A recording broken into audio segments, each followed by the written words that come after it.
From the Picture That Studios of Arizona, McGregor versus Chandler in December. UFC 292, Sterling versus O'Malley Fight Week. MMA news with the MMA-Holes.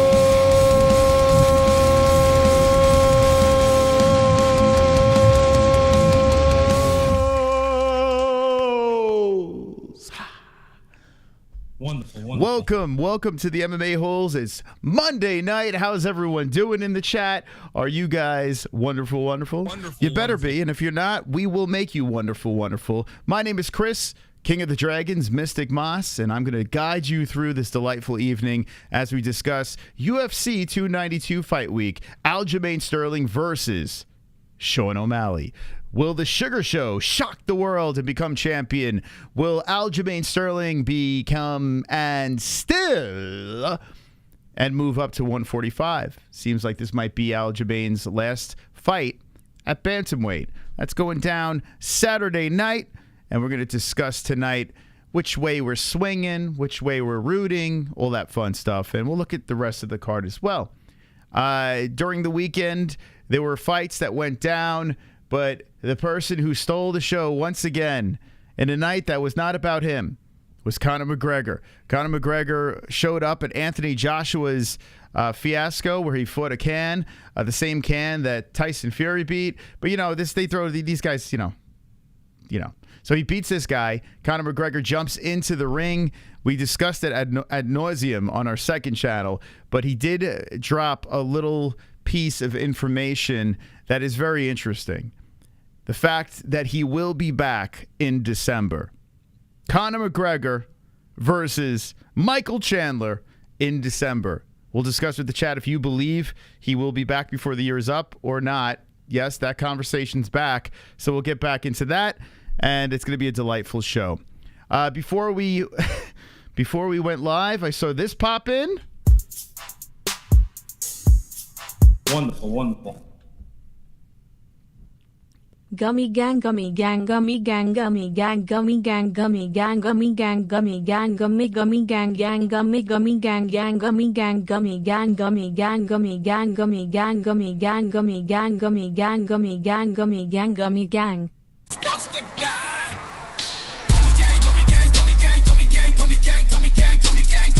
Wonderful. Thank you, B-Man. Thank you. Thank you. D-Rest! Come on, get loud, MMA-Holes in the crowd. Come on, get loud, MMA-Holes in the crowd. Got MMA-Holes in the crowd. MMA-Holes in the crowd. MMA-Holes in the crowd. D-Rest with the death. Death from the sky. Thank you, guys. Wow, look at that. We just got started, and you guys are supporting the show. Muchos gracias. D-Rest and B-Man, appreciate you guys. Thank you for being wonderful. Before we get into the big topics, make sure you get your bets in at mybookie.ag. The promo code is MMA-HOLES for a 50% match on your first deposit. That's mybookie.ag. Promo code MMA-HOLES for a 50% match on your first deposit. Shout out to Millions. We have a link in the description for Millions. If you want to support the athletes, you can go there, get their merch. You can get autographs and watch their watch party. So link in the description for that. And if you're going to watch the UFC on Saturday night, if you're going to actually buy the pay-per-view for $292, I ask you politely, please use our link in the description. So basically, you click that link, you get the pay-per-view, we get commission. I appreciate every time people hop into our description and do that for us. It really means a lot. It's $10 a pop in our pocket, and it adds up. So thank you very much. If you're going to watch and buy UFC 292, use our link in the description. If not, don't worry. We'll tell you exactly what's going down. We're going to spoil it for you as we do the play-by-play for the entire card. Tomorrow night is the Contender Series once again, so we'll be reacting to the Contender Series exclusively on the MMA-Holes. It's not going to be it's going to be here, so everything will be fine, and we'll see if they get contracts. The answer is yes. Dana White likes giving everyone contracts, so there's no drama with that show. So Tough sucks. Contender Series sucks. It's great. Anyway, let's get this Conor shit out of the way. Let's just get this out of the way, okay? Let's get the Conor thing out of the way. Uh-oh. Well, speak of the devil.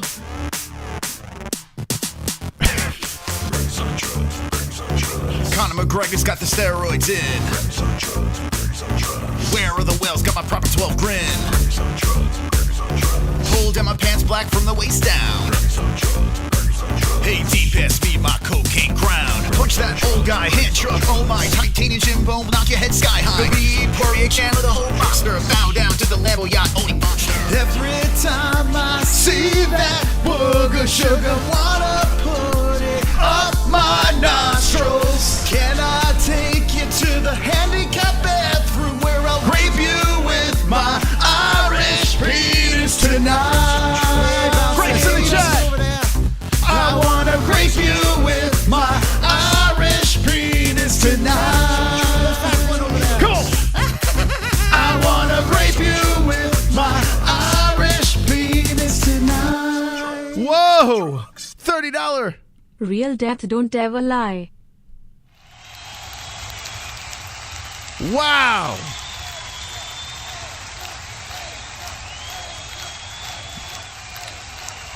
Wonderful. Tickling my favorite dono. Thank you for the $30 grape donation. Thank you. Thank you. Wow, what a fitting donation. Thank you, D-Rest. Appreciate you, my man.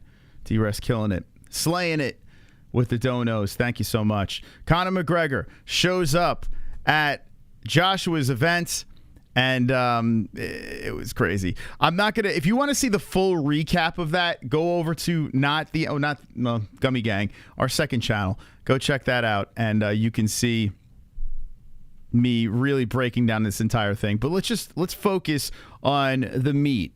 And this fucking weird dog-looking man. What he looks like? What's those dogs that save people? They got the thing around the neck. What are they? They're like, I don't know, in snowy places, and they have that thing around the neck. And was it like alcohol or medicine in a barrel around their neck? What are those? Saint Bernard? This guy looks like a Saint Bernard or some shit. Anyway, he's interviewing Conor McGregor. It is a Saint Bernard. Okay, good. Okay, yeah, this guy looks like a Saint Bernard. When are you coming back? December. And who are you fighting? He didn't even hesitate. He just says December.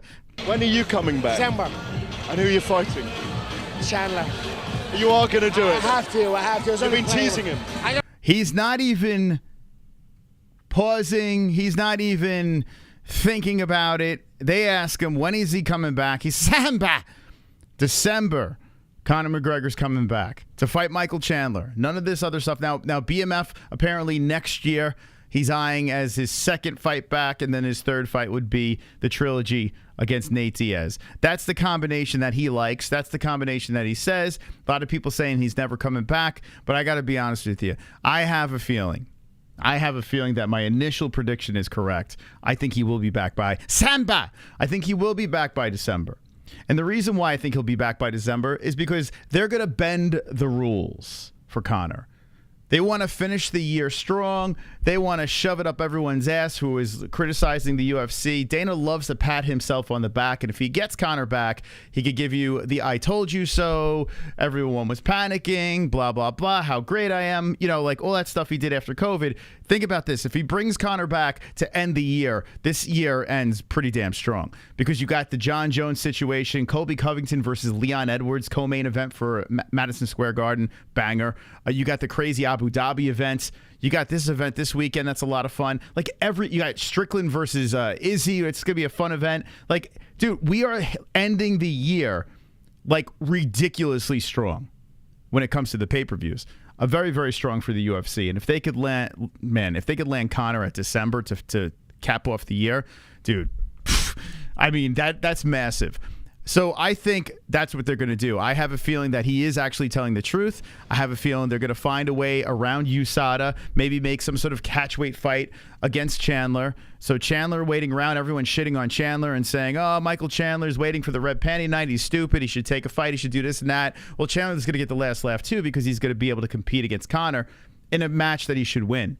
So this is going to be fun. We're going to end the year very strong. A lot of the people are doubting Conor's return. I want to see your comments in the chat, whether you think he is going to come back or not. I'm not going to put a poll because we did it twice. Like this story is, it's like beating a dead horse. But here we are once again in August. Conor McGregor says he's coming back in December. And if you missed it, if you're just jumping in, massive news dropping at a boxing event, nonetheless. And, you know, we've laughed before. Conor showed up at some bare knuckle organization. I can't remember the name. Say it in the chat if you know what it is. It's some bare knuckle thing. But anyway, Conor went over there. He caused a scene. Over here, he did it right. He made the night about him. Like, people completely forgot about Joshua beating a nobody. And everyone is talking about Conor McGregor and the bimbos that came out of the fucking thing. He stole the night and cut a promo for the UFC. This actually, Dana White must have had a fucking big veiny heart on. He actually right the wrong of what happened with the bare knuckle thing. When are you coming back? December. And who are you fighting? Chandler. You are going to do I it. have to. You've been teasing him. I'm going to just do that with him, yeah. I'm going to grab him by the chest and crap him. I don't know what he's saying, though. I'm going to grab him by the chest and crap him. I don't know. He's like, I have to. You've been teasing him. I'm going to just do that with him, yeah. I'm going to grab him by the chest and crap him. I'm going to grab him by the chest and crap him. I think he meant slap him, but he did say crap him. So he's going to crap on Chandler's chest. Can someone... Oh, super chat. Thank you, Squad Ward, for the $1. Thank you very much. I appreciate you. Thank you. Wonderful. Thank you for your generosity. Also called out KSI. Yeah, I called him a carton of eggs. No, he couldn't box eggs at an egg boxing factory, whatever the fuck the line was. Listen, if you want to see... Dude, I went 32 minutes breaking down Conor McGregor at the Joshua fight on our second channel. That happened. I was high as fuck. There's a link in the description. You could watch 30 minutes of me just laying into that shit, and I think there's a lot of good gems out of that. I want to focus on the return here. I want to focus on that because it's something that could be massive, not only for the UFC, but for YouTube channels, for any content creators covering this sport. This could be a big deal. Now, listen, Conor's best days are way behind him. Even the novelty of Conor McGregor is not what it was before. But at the end of the day, the guy knows how to market a fight, and we're talking something mega. And if you put him in the cage against Michael Chandler, there's no way in hell does that fight suck. It's an impossibility for that fight to suck, unless Michael Chandler tries to drag him down to the ground, which he should. But I don't think that's going to happen. I think Michael Chandler's going to go in there, firefight, and this is going to be a banger, an absolute banger. Could be fight of the year. I'm going to say it. This could be fight of the year. You got Conor McGregor coming in all sauced up. You got Michael Chandler looking all sauced up. And this guy, are you not entertained? Like, at times you scratch your head and you're like, is Michael Chandler trying to win or is he trying to perform? There are fights. Justin Gaethje, Dustin Poirier. If Michael Chandler were to just reserve himself a little bit, or with the Poirier fight, if he actually would have just relentlessly went for that takedown, which worked pretty well against Poirier, if he kept going with that, Michael Chandler could have won. He could have won that fight, but instead, threw it out the window. Let's have a firefight. It's a lot of fun to watch, and I have a feeling he's gonna be locked in a cage with Conor McGregor. Do you think he's gonna play it safe? Nah. Michael Chandler's gonna go in there, and it's gonna be a fucking war. It's gonna be a massive fight if it does go down in December. So I want to know yes or no. Do you think Conor will be back before the year is up? I know it's a stretch because he's still got to get in the testing pool, but I feel like that pool is a little suspect these days. Thank you, champion. Stormy Daniels, thank you for being a member for 2 months. A double champ, I appreciate you. Irish Pen deserves a Grammy. Oh, you like that song? I think that song is our best song. Greatest song all time. Come on, get loud, MMA-Holes in the crowd. D-Rest coming in. Come on, get loud, MMA-Holes in the crowd. Got MMA-Holes in the crowd. MMA-Holes in the crowd. Yeah. MMA-Holes in the crowd. Big D-Rest coming in. Killian died because I death him doubt that you're not next. No one escapes. No one. Not even Conor. Are you saying you're going to kill Conor McGregor? Thank you. Or are you saying no one can... Okay, thank you, D-Rest. I appreciate you. That made absolutely no sense, but I that's what I like. Thank you. CBD. 206 with the CBD. Yo, hit the likes, chat. We're partying on a Monday. CBD, it helps with healing process and inflammation and stuff like that. So you wanted to get these for before or after the fight training and make your life a better place. Let's go, champs. Prohaska has been tested a jarring 64 times by USADA in 2022.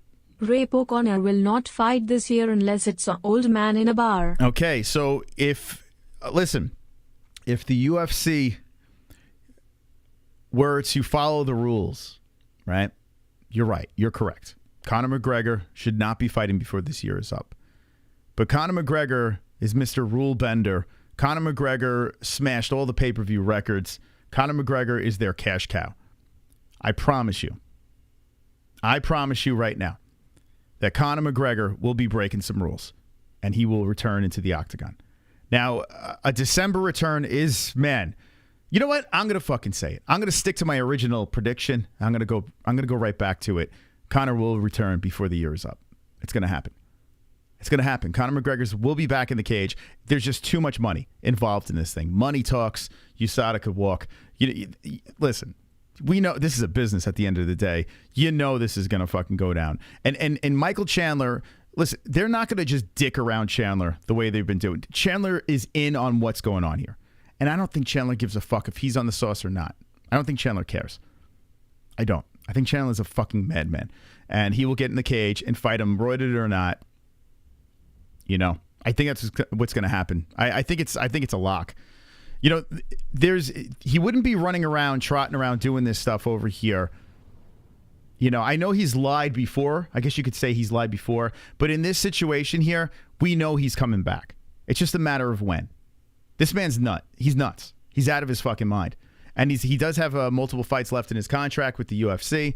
So he wants to get back in there. A fight against Chandler is a fight that if he has any flashes of the old self, he's got a shot. You know, it's a tough fight, but he's got a shot. He gets in there, he beats Chandler. Then you got that goofball BMF belt against Gaethje, which would be a very tough fight against Justin. But I mean, these are all novelty fights. This is right up the. This works perfectly with what's been going on with Conor McGregor. When are you coming back? December. And who are you fighting? Chandler. You are going to do it. I have to. You've been teasing him. He looked at him with those bedroom eyes too. He looked at him, the Saint Bernard, with those bedroom eyes. Look, he's like Chandler. Mwah. Yeah, he's like he's smitten by this. And then you got the big-breasted blonde in the background. You know, it adds to this whole thing, dude. Like we're just stuck in the middle of all this. You know, we want this to be a sport, the UFC, right? We want to favor rankings. We want it to be something that is respectful. As long as Conor McGregor's involved in the UFC, all that shit goes out the window. Rules are broken. My man's going to come back. He's going to do whatever the fuck he wants to do. And December is probably when he's going to be back in there. So I'm going to say yes. Conor's coming back in December. Let me know in the chat what you think. We got some more alerts. Super chat. Today's my birthday. Seems like they worse every. Seems like they worse every. Are you trying to? Is there another part to that donation? Well, happy birthday. Happy birthday. They get worse every year. Is that what you're saying? Jay Smith, happy birthday, bud. Congrats, Jay Smith, my man. Thank you. Happy birthday. Wonderful, Your birthday present's the return of Conor McGregor. He was not trying to win. He was trying to get a Conor McGregor fight, and he did the right thing. Okay, who are we talking about here? He was not trying to win. He was trying to get a Conor McGregor fight, and he did the right thing. All right, so who is he? If you could tell me who the hell he is, I can. Thank you. Super chat. Who is he? O'Malley, the next belt holder. #GOAT. #MMO'Malley's. We're gonna get to that. We're going to get to that. We're going to wrap up this Conor thing, and we're going to get to that. Thank you guys for the donations. Really appreciate that. Here we go. D-Rest coming in. Yeah. More. Come on, get loud. MMA-Holes in the crowd. Come on, get loud. MMA-Holes in the crowd. Got MMA-Holes in the crowd. MMA-Holes in the crowd. MMA-Holes in the crowd. Death always throws down. Thank you, D-Rest. Thank you. You crazy bastard, you. I appreciate you. Thank you to all the donations. You want to drop a Streamlabs, we got the jukebox down below. You can play all the wacky songs, and we have Super Chat as well. Thank you guys. You guys keep the show going. Wonderful, wonderful. Thank you so much. Okay, listen, I'm fired up. 292 is a fun week, and the press conference will go down. I'll do a stream for the press conference. I'm gonna do the Contender Series tomorrow. I'll be live on Wednesday night. I'll be live on Friday night, and I'll be live during the Saturday night, the entire card. So we're gonna be hitting the ground running this whole week because I'm excited about Boston. Very, very excited about it. I said my thing about Conor McGregor. He'll be back before the year is up. If I decide to open up phone calls later, I'll get your opinions as well, okay? But I am saying Conor McGregor is coming back December against Michael Chandler. I believe the man, and I believe the UFC likes money. So that's what I'm going to go with there. And let me just see in the chat before I move on to 292, because, listen, it's 292 fight week. We need to spend some time on a card that looks like it's going to be a good time. I see some deaths in the chat. Will Conor McGregor headline over Yuri versus Pereira? 100% yes! Yes! If Conor's on that card, they're just going to build it around him, even if they have title fights. Because let's be serious. You can't. I understand. I get it, man. I get it. Like, belts should be the final fights, right? The 5-round fights. Conor McGregor's a whole different animal. He's like... It's like when the dude walks in the street, he's got mobs of people chasing him down the street. Like, this dude's like the Beatles all packed into one fucking human being. It's bizarre. It's absolutely bizarre. So you know what they're going to do. They'd be idiots for not doing that, for having Conor. I mean, of course he's going to headline it. Moss must be sniffing some coke himself if he thinks Conor is telling the truth. Andrew, I want you to timestamp this when the show is done. Okay, Andrew? Andrew Agar. I want you to get into the comment section when this thing is done, and I want you to drop a timestamp. And then when December rolls around and Conor McGregor's not fighting, or when the card is complete, I want you to come back, and I want you to just laugh in my face. Timestamp. Thank you, Lil Seal. Let's go. How does Lil Seal know this shit? Wonderful, 2218. The new timestamp king over here. Lil Seal knows what's up. He'll timestamp it for you. 2218. You come back to this stream. You remember this stream. What is it? August what? August 14th, 2023. Now, I've said this prediction many months ago, and then I kind of doubted myself because I was like, you know what? How the fuck? How is he going to pass the USADA test? It's impossible. The time is up, right? The more I am looking into this, the more I'm realizing that Dana White does not give a fuck about USADA. They'll find a way around it. I think MGM Grand is locked up for December, and I don't think it's going to be Prohaska versus who did they say Prohaska might be fighting? I don't even fucking know. Pereira. Pereira, no, I don't think that. Even though it's a good fight, I don't think that's the one. I think they want to fucking end with a home run. Now, could you imagine Conor McGregor versus Chandler and Prohaska versus Pereira on the same damn card? Bro. Think about that. Dude, that's massive. And whatever the hell else they put on there, dude, that's a nice 1-2 punch. That's a super nice 1-2 punch right there. I'm telling you right now, I believe it. Not just Conor McGregor saying this, but I actually do believe Dana White. I know Dana White has lied before. He's a promoter. That's his job to lie, right? I have a feeling that he is too prideful not to get this done. And once he does get this done, oh boy, get ready for Dana White patting himself on the back. He's going to pat himself so hard on the back, his hand's going to go through his back, out his titty. It's going to go through the back, out the front. You're going to see his little finger sticking out. He's going to be patting the shit out of his back. And you can come back to this stream and be like, I was wrong. And I want you to apologize. I want you to apologize to me when you come back to the stream, okay? When are you coming back? December. And who are you fighting?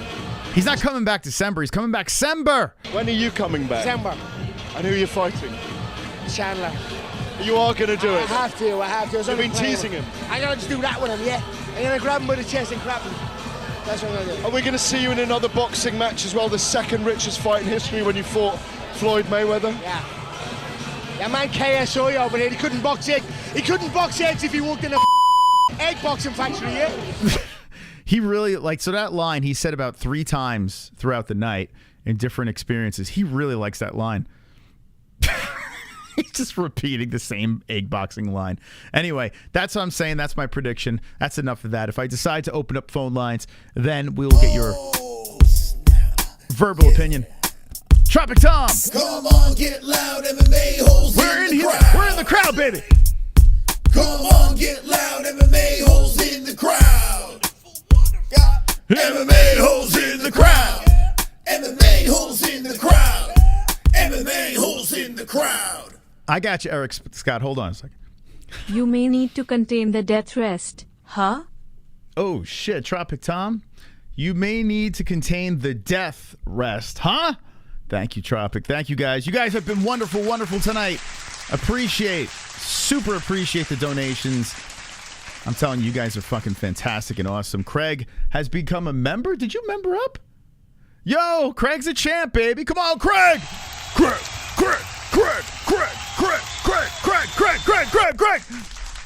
Thank you, Craig. Wonderful. Becoming a member of the chat this Friday. We're going to do Fuqua Friday. And then if you want my predictions, you better become a member. Last week, what did I get? Fucking hell, I got like 3 wrong. Yeah, I got 3 wrong. 13 fights on the card, 3 wrong. I tried to slip in a bet last second. My bookie closed. I was so pissed. But 13 fights, 3 wrong this Friday night. Members only for the pay-per-views, okay? So if you're a member, you'll have exclusive access to my tomfoolery in the post-show prediction, whatever. Okay. So UFC 292 is this weekend. Aljamain Sterling versus Sean O'Malley. It's going down. It's finally going down. And it's weird to say finally because it literally was just thrown together and boom, here we are. Aljamain Sterling on a flight today to Boston, short flight to get to Boston. Sean O'Malley, I'm assuming he's en route as well, going from AZ to Boston. And they put together a fine card over here, headlined by an interesting bantamweight fight. And the reason why I say interesting is because I think there's no way in hell Sean O'Malley wins. But once again, we're in a situation where my community is saying, whoa, pump the brakes. Wait. Hold on a second. Sean O'Malley's going to win. There are a lot of ones in the chat. If you think Sean O'Malley's going to win this fight, I want to see you guys. And Eric Scott. Hi, Eric. Why do you want me to say your name, Eric Scott? Hi, Eric Scott. Eric Scott. One's in the chat if you think Sean O'Malley's going to win on Saturday. Let me look at the peeps. See, look, a lot of people. Dark Claw, Squad Ward, 7 Cents, Ace of Spades, Trend. Now, listen, they might all be on drugs, but I appreciate their faith in Sean O'Malley because, dude, the Cowboy song, just fucking click the link in the description and drop it. Don't be a cheap fuck, play it. Screaming for a request. It's like you go to a bar, you stand by the jukebox, and you're like, play ABBA. Can someone play ABBA? I have no money. Someone play it. No one does that. No one stands by the jukebox at the bar and starts screaming, can someone play this song?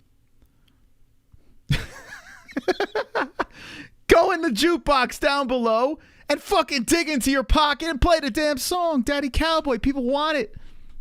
Anyway, see, people think that Sean O'Malley's going to win.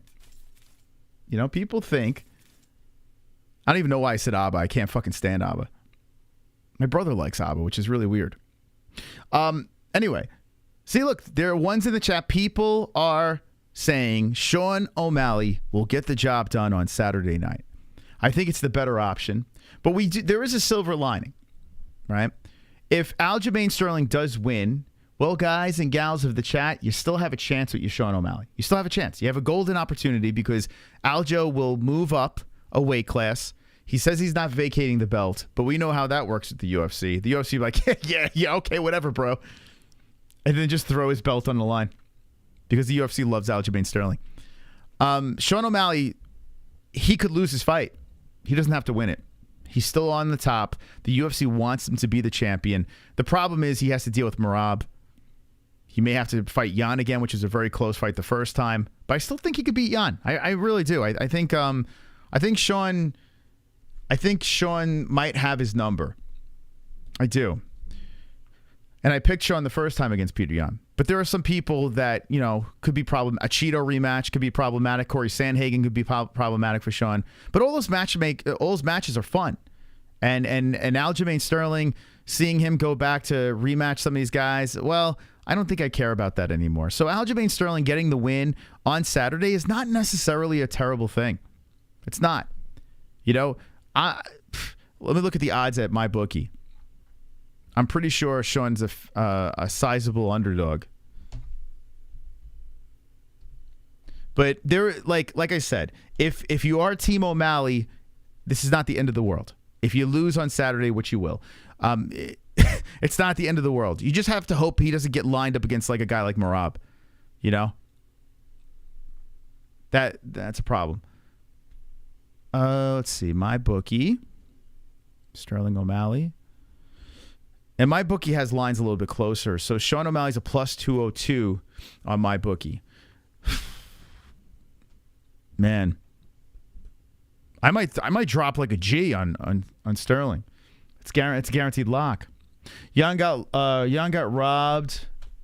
That's a textbook robbery. It's not, Vince. I actually watched it back, and a close fight is not a robbery. I mean, it isn't. There are times where I think they got the decision wrong, but if it's close, I can't scream robbery. And O'Malley versus Peter Yan, I mean, that was damn close. You got to admit that was a fucking close fight. And even in the second watch, maybe I'm a little biased, maybe because I did pick O'Malley, maybe I am biased, but even on the rewatch, I was like, I still think Sean edged it. You know, it was close. It was really close. So robbery in a close fight, it doesn't exist. Even if you think the other person won a close fight, it does not matter. Now, there are a couple of things I do want to play. I saw the Weasel drop something, which I never fucking watched the Weasel, but I think I might play a little bit of his stuff here tonight because he was talking about the new rules with the UFC. So after I discuss this 292, I think I might dabble down that road and play a little bit of his video so you guys could hear the new rules. It's pretty interesting because stalling is not really going to happen much anymore. You guys laying on opponents, not anymore. Refs going to be coming in breaking shit up, and I like that a lot. Dude, Vince, I watched it like the second time. You probably weren't in the community when we did the whole stream on it. But I literally fucking sat there, the notepad, the pen. I fucking round by round dissected that fucking fight. It was very close, man. Super close. So I mean, a robbery has to be clear. You can't say, well, I could understand why they gave that, but I don't think it should have been that way. You can't say that.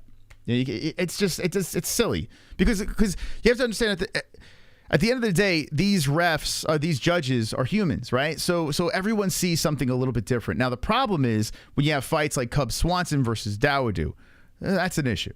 That's a big issue because the scores it just didn't even make sense, the scores, you know? So that one's a discussion for another time, and I'm not going to get into it tonight because it's just ridiculous. But Vicente Luque's fight that happened on Saturday night against RDA, a lot of people were saying that fight sucked. Well, with the new rules, those aren't going to happen as much anymore. So I'm going to play that in a sec. Aw, super chat. What do we got over here? The boxing. He wins foo. He wins foo. The boxing profitable. That's a long ass name. Thank you for the donation. Who wins? Who are we talking? Sean or Aljo? Wonderful, wonderful. Less Team O'Malley and more Antiolio and IZZY. Also Boston corruption for O'Malley if it gets close. A decision. So, okay. Thank you, Sonosi, for bringing that up. I brought this up before. A decision will heavily favor Sean. We've seen it before with the Jan fight, right? Like in a close fight, the judges went in favor of Sean O'Malley. This could be in Boston. Right now, listen, O'Malley's from Arizona, but he's an Irish kid from Boston. I'm from Arizona. He's Irish. I think he's got an Irish name. I don't know if I think he might be a Jew too. I have no. What is Sean O'Malley? I think he kind of looks like a Jew-ish Irish kid. I don't know. What is he? What nationality is Sean O'Malley? Like, O'Malley's an Irish name, of course, but I don't think he's like full-blown Irish. He's got a very Jewy... he's got a little Jewy thing going on there, too.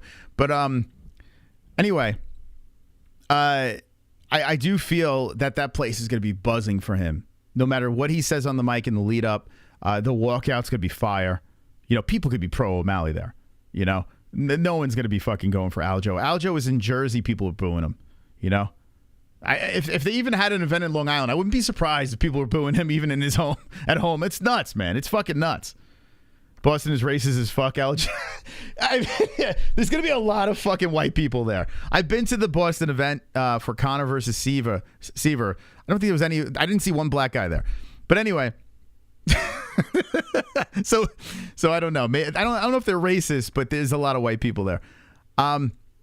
Anyway, I do think that the crowd's gonna be completely Team O'Malley, and the UFC has set it up for this reason on purpose. They want Aljo to fail. They turned Aljo around quickly because listen, Sean O'Malley's the champ's a big deal. The guy's got a nice following. He's got a good fan base. He's selling his merch. Everything this kid does, everything he touches is gold. That one gur's moist every time you bring up his name. I mean, it's incredible what this guy's doing. And he talks like this. Like, it's nuts. It's a phenomenon. But he's got the look. He's got the fighting style. You know, even if you do not like Sean O'Malley, you can't deny the fact that he's exciting. He is.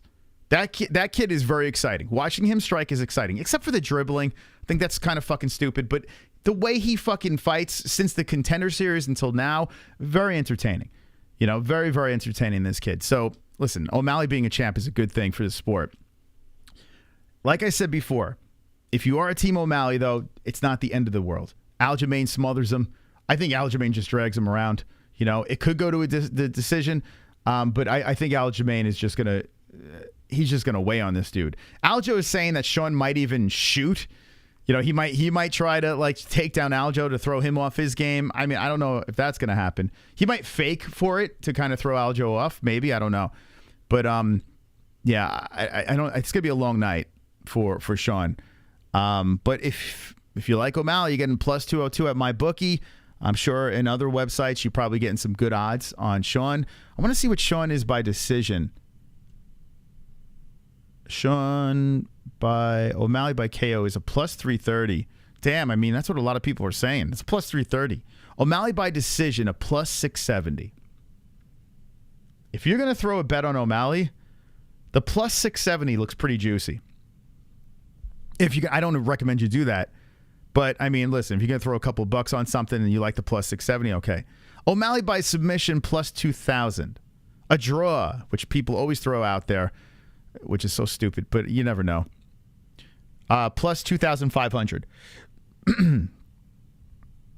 Sterling by submission at plus 190. Oh, damn. Man. Sterling by submission plus 190. Oh, my God, dude. I might fucking drop on that. Sterling by decision plus 140. Two props that I actually really like. I think, listen, if it's a close fight, goes to the decision show and gets it, I don't think it's going to be close. I truly don't. Man, I hope I'm wrong. Listen, I've had Aljo on. Maybe I'm a little biased. He doesn't come on anymore, so I shouldn't be biased. But I like the law guys over there. I'm telling you, from what I've seen from Aljo training, from what I've heard from his interviews, he's taking Sean very serious, but he knows how much better he is than Sean. Now, the only thing that Sean, training over here, he's got some very good grapplers. I'm pretty sure that his grappling coach lost to Aljamain Sterling in some sort of grappling match, if I'm not mistaken. Can someone confirm that? But I did hear a little bit of Ariel's interview, and I think that's what he said. I was at the gym, so I don't know if that's exactly what he said, but if someone could confirm that, that'd be great. But I think that's what he said. And if that's true, Aljamain Sterling beat the grappling coach of Sean O'Malley. Dude, O'Malley's fucking, I don't know. I don't know what you do. He did say that. Okay, I did hear it correct. I thought I heard that. I was going to rewind it, but it's Ariel, so I just wanted to get through it. Okay. What does that tell you? His grappling coach dated Aljo for a while. His grappling coach dated Aljo? Oh, wow, that's hot. Thank you, Hammerback, for being a member. I appreciate you. 9 months in a row. He says, come on, Mas. You was the Sugar Show versus Jan. I was. I need you back on the Sugar side. So, listen. Sean O'Malley winning is better for the show. It's more exciting as a fan. We're very close to Sean O'Malley, so if we really wanted to, we could fucking link up with this dude. I don't know if he would want to link up with us after the song, but you know, our paths will cross at some point. So him being a champion would be good. And it's not like I'm rooting against Sean. Like I may be hard on him in certain ways, but I am not rooting against Sean because like I think Sean, it's just better, you know. But dude, I mean, come on. Like, I mean, I have to be as real as possible. You look at Sean O'Malley versus Aljamain Sterling, you need to be fucking, like, if you're a gambling man or a gambling woman, then sure. Okay? If you're a super Sean O'Malley fan, sure. If you hate Aljamain Sterling, sure. But if you mean to tell me, if your family's life was on the line, and I were to ask you, listen, your family will live if you give me your honest opinion on who's going to win this fight, there's no fucking way you say Sean O'Malley. I would imagine you're going to pick Aljo. Or you just want your family to die. And there's Sonosi says, bye family. I mean, you know what I'm saying? Like, that's how I got to look at this fight. I got to remove bias, and I have to say, okay, what would I say? What would I say, like, if my family's life was on the line? I would pick fucking Aljamain Sterling. I wouldn't even think about it. You know, and if I even had a little glimmer of hope for Sean O'Malley, dude, I would ride that to the end because I did it against Peter Yan. I flip-flopped a little bit towards the end, and then I fucking put my money where my mouth was, and I bet on Sean O'Malley over Yan. Okay? If I thought there was a chance for him to win this fight, of course I would fucking ride O'Malley to the fucking, you know, because the chat would be on my side. It would be a fun prediction. It's an underdog. I love fucking plus money. But, dude, I am telling you right now, I see bad things happening. Thursday's going to be interesting. Press conference is going to happen. There's going to be the trash talk. It's going to be cringy as all hell. But I'm going to try to download some information, and I'm going to try my best to say, okay, how is Sean O'Malley going to win this fight? Maybe I'm going to be able to pull some information. The weight cut, the final face-off, maybe Friday. You roll into the stream, and you're like, holy shit, Mystic Moss is picking Sean O'Malley. Dude, I would say there's a 5% chance if I do that. But I just don't see how he wins. You know, I just can't. I can't see it. But I love the fact that people are strong on the O'Malley train, and a lot of people out there are saying, "Hey guys, you're gonna see he's gonna shock the world." We'll see, man. We'll see. It makes it more interesting. If everyone was like me and was like saying Aljo's gonna fucking dominate, it's not fun anymore. But it's fun when other people are saying, "You'll see, you'll see." Maybe it's like Duplessis versus Whitaker. Maybe I'm completely off. That's why I wanted a fan, a sold-out crowd to walk out that tunnel, blow the roof off this place, and look over and see my son like, wow, Dad, that's you. And see the look on his face. Wow, Dad. There it is. Wow, Dad. He played the song. You make me feel so Wow, proud. Dad. Daddy Cowboy. You make me feel so proud. Daddy Cowboy. Don't cry, Daddy Cowboy, don't cry. You're making me feel so proud. And see the look on his face. Daddy Cowboy. Wow, Dad. You guys got it. Wow, Dad. You got Jay Blowful. Thank you. Wow dad exclamation mark dot dot dot Olio wins this hands down so easy. O'Malley has shown a tendency to quit and Olio is a cardio monster with smothering pressure. Hope you're well. Haven't caught a stream in a week but still loving the holes. Let's go, baby. That was very kind of you. Let's go. Thank you. Wonderful. And wonderful. great point. When have you seen Aljo quit? You saw it in the first Peter Yan fight where Aljo maybe might have acted a little bit. Maybe you might call that a quit. I don't know. Or that could have been a logical, hey, I'm losing this fight. Let's just take the belt. It could have been a business move by Aljo. And if you could drop the Aljo emojis in the chat, I'd appreciate that. But we've seen Sean O'Malley quit. Like, we've literally seen, I can't do it anymore. Look at the stretcher. Like we've seen that. And then he goes back and says he won those fights. In this fight, I can't pick him. I just can't. I can't do it, man. We shall see. But man, I just have these visions of Aljamain Sterling on Sean's back, and Sean, he just can't fucking remove him. I gotta fight these hands. Sean got that long ass neck. Fucking hey. I mean, we're banking on like some sort of knee, some crazy elbow or something, or an uppercut on the way in, or someone said a head kick in the chat. We're banking on a Marlon Moraes, sequel against Aljo. This is a whole different monster, man. He took a stretcher for a foot cramp. Yeah, I mean, yeah. There was no injury. He left on a stretcher and there was no injury. Dude, it was nuts. When Sean O'Malley was in the Contender Series, I was really like into this kid. I remember calling Jesse. I remember watching the Contender Series. I was in my car. I had it fucking on the dashboard, and I'm driving. I'm like, who is this kid? This kid's kind of like a McGregor. What is this guy? This guy's cool, man. And I was into it. Then I saw a couple of fights, and I was like, oh, fucking hell. I can't root for this guy. And then all of a sudden, he started doing pretty good. He was fun, But then, like, when you think about it, I mean, we're talking Aljamain Sterling and the level he's at right now, and then we're talking Sean O'Malley. I mean, we're like, there's a massive gap between the two. So even when you hear Aljamain talking about O'Malley, you can tell even Aljo is having a tough time keeping it together. I'll play a couple of clips from, let's see, I think the MMA Hour. I might be able to pull that on Twitter. Hold on a second. That Jedi guy. Guy's usually money on Twitter. He's clipping everything. All right, let me get to the rest of these donos here.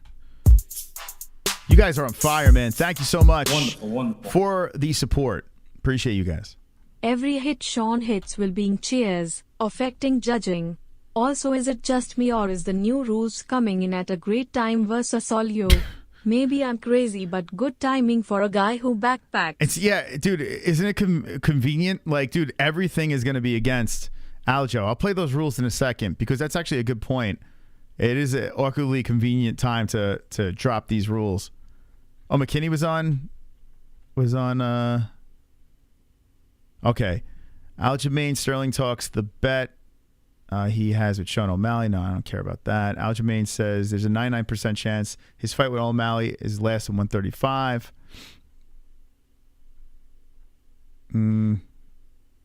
Okay, is that all we got? Let's see. Okay, let's listen to this. There's a bet. Let's listen to this real quick. Actually, let me play this before we play that. Super Yo! chat.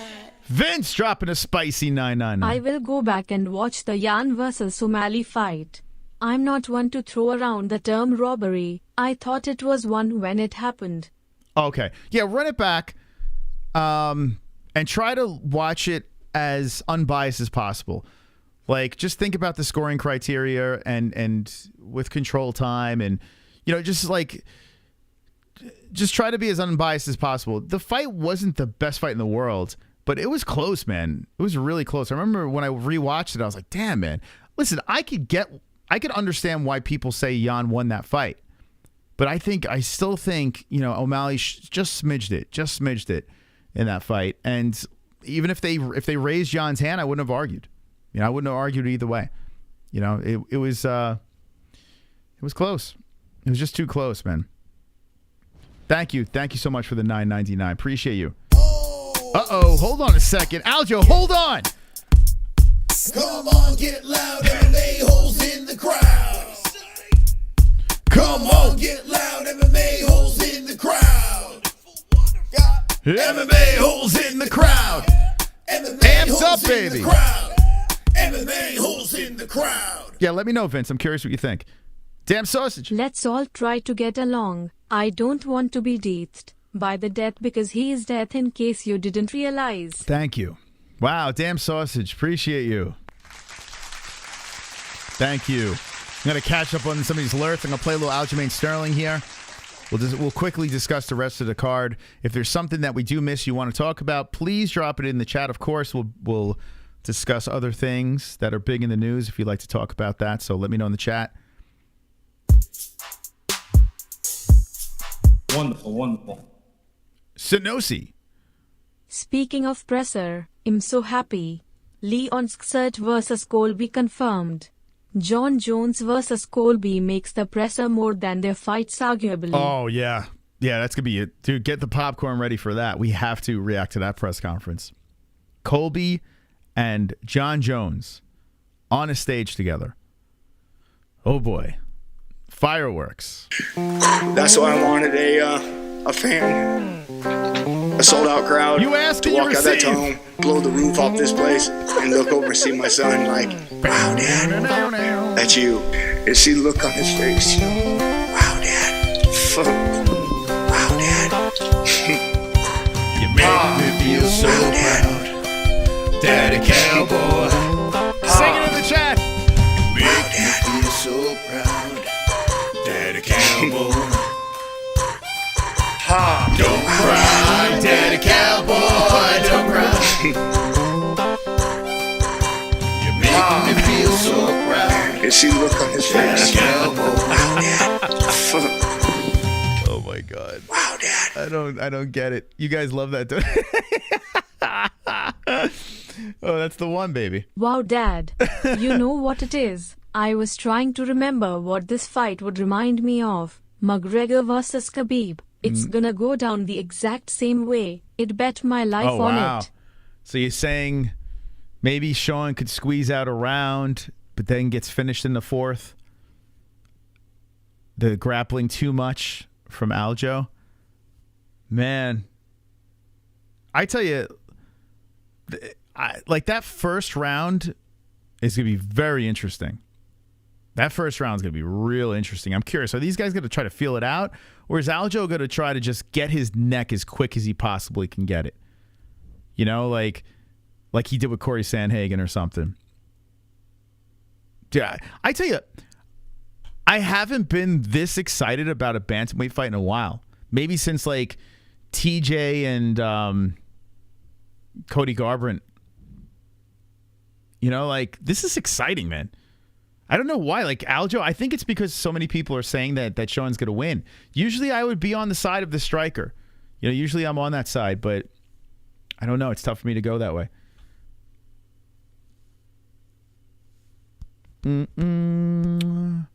What's the story, Moss? Me, old pal. Hope you are well, old lad. I'm wonderful, wonderful. Wonderful, wonderful. John Boy Stanners. I am wonderful, wonderful. Thank you for asking. Is this bet legit between you two? So whomever shoots first, what is the bet? I think I said whoever shoots first pays $100. So I do think when I pressure him, he might panic shoot. He might be the one panic shooting because he might be worried that I'm going to take him down. Or this could be a little trickery. You never know, Ariel. You never know. Because, I mean, more than likely, you're the one that's going to shoot first, and that means you're going to have to pay him $100, no? Well, if I body lock him, is that really a shot? I mean, we all know what's going to happen here. I mean, Aljo clearly is going to do whatever he can to get as close as possible and just try to smother him up. So it's going to be really interesting to see how Sean O'Malley keeps that distance, what his footwork is going to look like, how many takedowns can he stuff, or will he just flatline him in 13 seconds? Dude, it's nuts. It's crazy, man. It's crazy. I mean, Sean O'Malley got the fast pass to the title. He had a tough task against Jan, just barely got through that. Like when you think about Conor McGregor's fast pass, like he was smoking people on the way there. Sean O'Malley had a very tough road in that fast pass. You know, like there were the bumps in the road for Sean O'Malley. Like, oh, I don't know, is this? He can't fucking finish Chris Mutino. Like, But it was short notice. Dude, it's Chris Mutino. But he broke his hand. You know, like, it's weird. You know, so this is not Conor McGregor, what we're dealing with here. But maybe Sean is the type of guy that needed those bumps to be in this position. You know, maybe he needs to learn from the mistakes that he's made along the way. And who knows, maybe this is going to be a whole different animal. You know, Sean's going to be, you know, his mind's going to be clear. He's going to be able to stop takedowns. And who knows, maybe I'm completely wrong.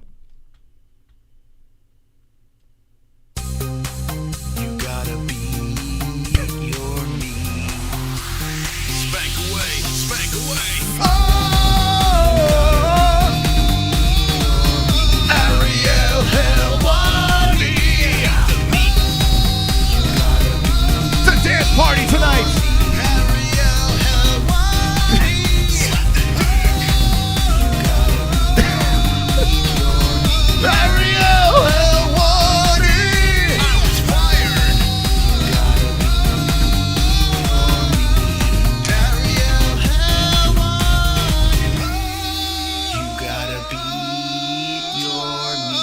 Wow. Dana White doesn't like. Now that's a donation that needs to be played more. Do you like fruit? I like fruit, I do. especially my manana, banana. You guys like fruit? I like fruit. Thank you. Wow, Tropic Tom coming in. The 725 Beat Your Meat donation.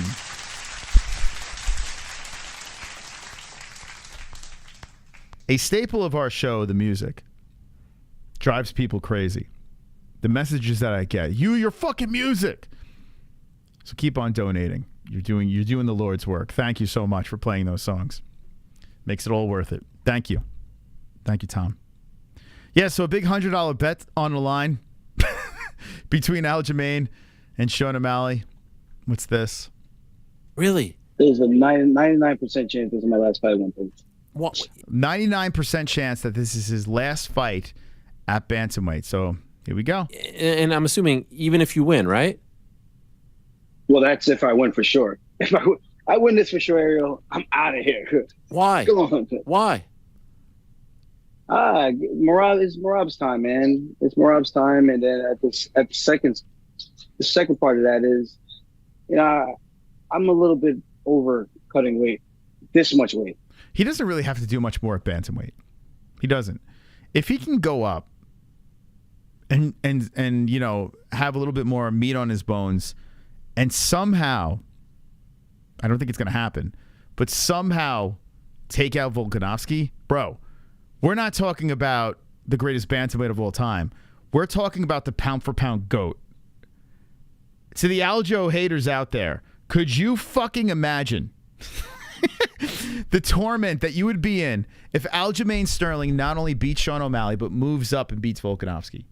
He literally goes from bantamweight, like, you know, the argument of who's the greatest bantamweight guy, to the pound-for-pound number one. You know? Dude, that's nuts to think about. I don't think he beats Volk. I don't. But I have to be honest with you. I want to see him take a shot.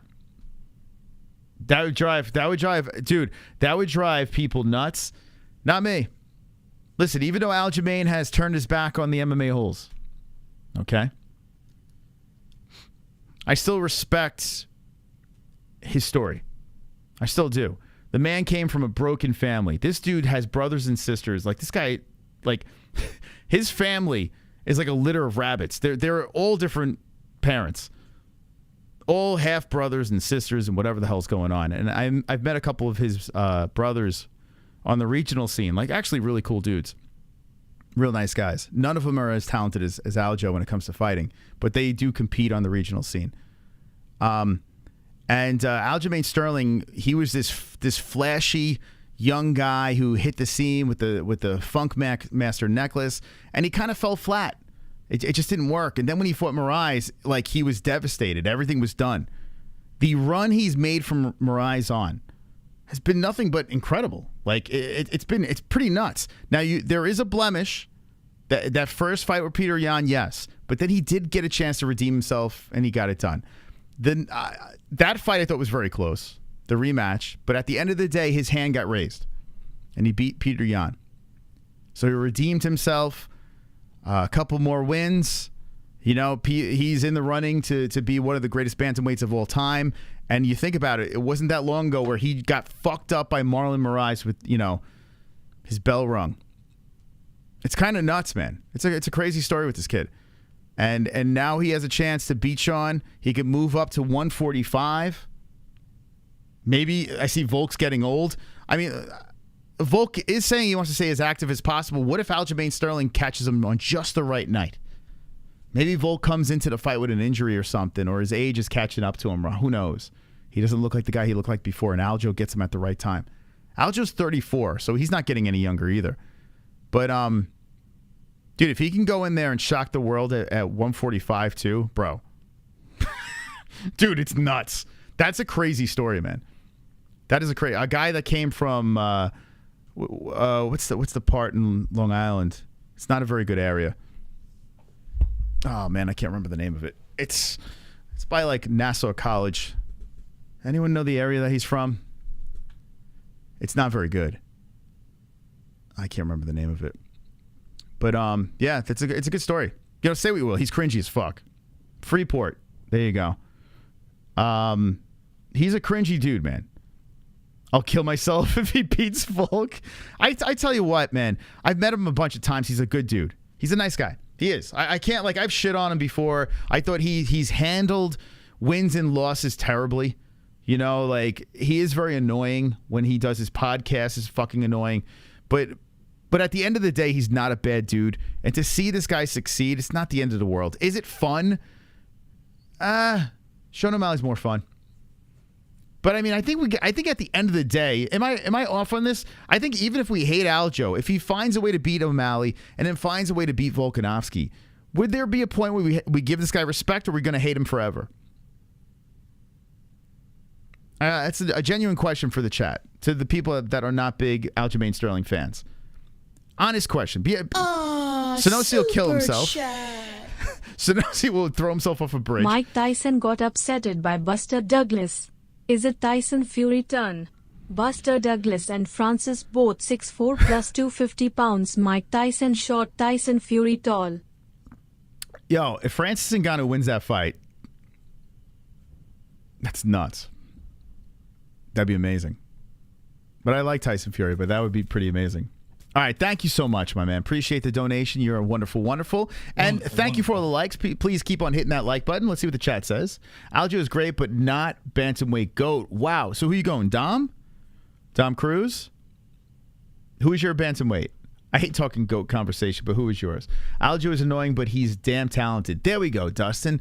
I can get with that because he is annoying. Don't get me wrong. If you don't know Aljamain Sterling, if you never met him in person and you just consume his content or consume his interviews, yeah, he's annoying. No doubt about it. But you can't knock his talent for sure. O'Malley can't take pain. He has no longevity. Nice enough guy. Sterling ain't shit. He beat a one-armed Dillashaw and that lay and pray artist Sanhagen. Dude, Eric. Eric. Corey Sanhagen is not just Corey Sanhagen had one arm and still dominated on the ground. This dude can strike and grapple. The dude is very multi-talented. Are you on crack? You bastard. You must be trolling. All of Aljo's title wins were controversial. Can't make... So are Henry Cejudo's. What do you think about Henry? There is controversy surrounding Henry Cejudo's wins. Mighty Mouse... I thought Mighty Mouse won in the sequel. The early stoppages, TJ Dillashaw and Dominic Cruz, I felt both early stoppages. Controversy. Do we feel the same way about Henry Cejudo? Help me out. You know? Because you got to put Henry in the same boat then. Aljo won 9 in a row. Terrible take by Eric. I think Eric was fucking around, to be honest. Sanhagen is surprisingly good. He is. Sanhagen's very good. Say what you will about the guy. He's good. Who cares about Triple C? Well, I mean, if you're bringing up Aljamain Sterling, you know, if you're discrediting his championship run, you got to do it to Henry as well. You know? Cruz, Barao, Faber, Cejudo, Aljo. Cruz, Barao, man, Hen Barao, that dude, man, there was a point where I was like, is anyone going to beat this fucking guy? And then USADA. Cruz, all right, I'll tell you what. Wow, hold on a second. Whoa, Phil, pump the brakes, Darklaw. I get Cruz. I can get down with Cruz. But we're going Barao, Faber, Cejudo, then Aljo. Bro. Even though Aljo beat Cejudo. God, what are you talking about? Couldn't finish a returning Triple C, cringe. Aljo twerks in the... I mean, but then to go the other side, Sanosi, like this is why like the argument's flawed, right? If you go the other way, he couldn't finish returning Triple Cringe, who is small. Triple Cringe apparently beat Dominic Cruz and TJ. So like now like we can go the other way with the argument. So it just doesn't work. The best way, I'm not doing the KSI laugh. I'm going to wake up my baby. Go to the second channel if you want to hear that. I got yelled at for doing that. If you don't like Aljo, you're better off just saying you don't like Aljamain Sterling. He's cringy. I can't fucking root for this guy. But to discredit what he's done at bantamweight, to not consider him as one of the best bantamweights of all time is crazy. It's crazy. You know? Aljo fingered Triple Cringe. Cejudo was retiree for years. So you're saying because of the break, that's why Triple C lost? I think he beats him either way, to be honest. I think Aljo's just too big. You know? And I picked Triple C. That was a very casual pick by myself. In hindsight, it's a terrible pick by me, to be honest. Aljo's just too big. He's too strong, man. You got two wrestlers, one's bigger and stronger. Which way are you going to go? Oh, but Triple C's striking's better. Dude, Triple C's got T-Rex arms. Aljo probably wins 10 out of 10 times against Triple C. He'll be stalling.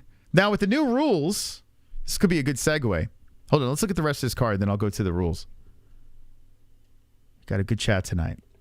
You guys are fired up. I like it. Let's look at the rest of this card, okay, and see what else really stands out on this puppy. Okay, so Sterling versus O'Malley. Oh, yeah, baby. It's going down. With the co-main of Zhang, I mean, it's really overshadowing the co-main event, right? You got Holly Berry versus Zhang Weili. Listen, one of the most exciting girls on the UFC roster is Zhang Weili. It's one girl that I can't really rip on. She is so much fun. She is probably right now easily the most exciting girl on the roster. She's fun, man. And now you see her ground game's gotten better when she's training with Triple C and everything like that. I don't know if she's still training with him. But whatever she did to correct herself and right the wrongs, she looks great.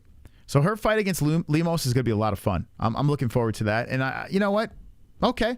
I'll take it. Usually I don't give a fuck about women's MMA, but I like Zhang Weili. I think she's a lot of fun. And she's easy to root for. She seems like a sweetheart.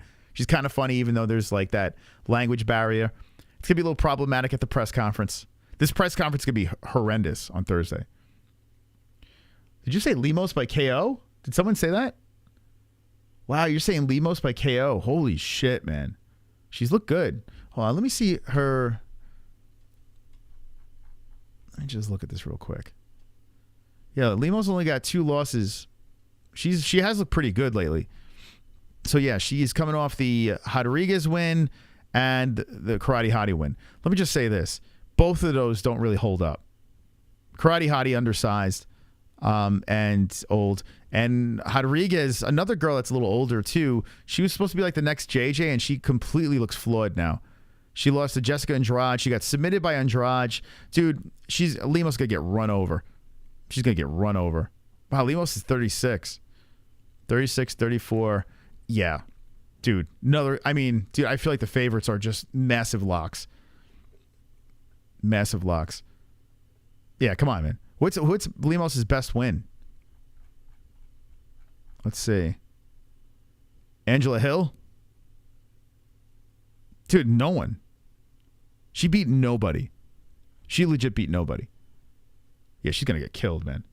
She's death is death is what is the odds on this thing? This has got to be stupid lopsided. Some people love that plus money, so I get it, but man, Lemos should be a plus 1,000. I'm sorry. She's getting killed. Yeah, it's not. It doesn't seem like it's gonna be very competitive. But I do got to say, like, I like Zhang Weili. I don't even know if this passes 2 rounds. Might not even get out of the first. Man, I mean, she's only got 2 losses, but who the fuck did she fight? That really stands out. Dude, this would be nuts. If Lemos is Anu and Sean O'Malley's Anu, dude, Saturday is gonna be bonkers. I would be so fucking shocked.